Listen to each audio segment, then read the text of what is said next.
bacon, cheese, arugula, egg quiches.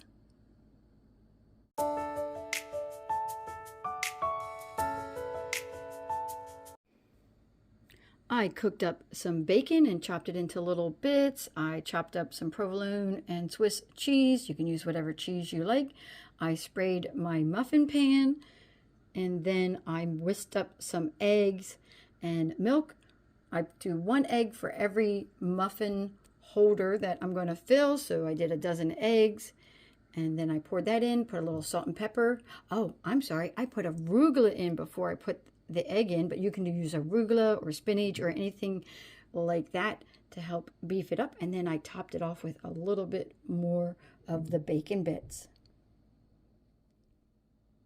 I popped it in the oven for 350, which I preheated, and cooked it for 20 minutes.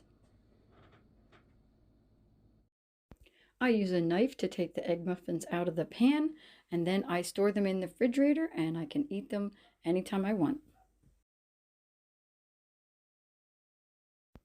This is also a low-carb recipe, and you can put all kinds of different ingredients in there, like peppers and onions. You can just put in all your favorites.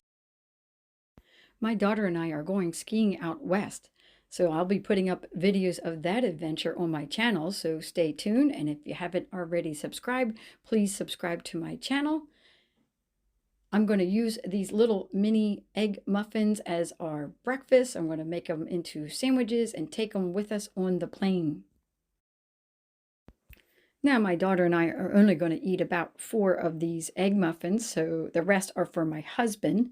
And as soon as I finished this video, he went and grabbed 2 and ate them already. Tell me in the comments, what is your favorite recipe? Thanks for watching.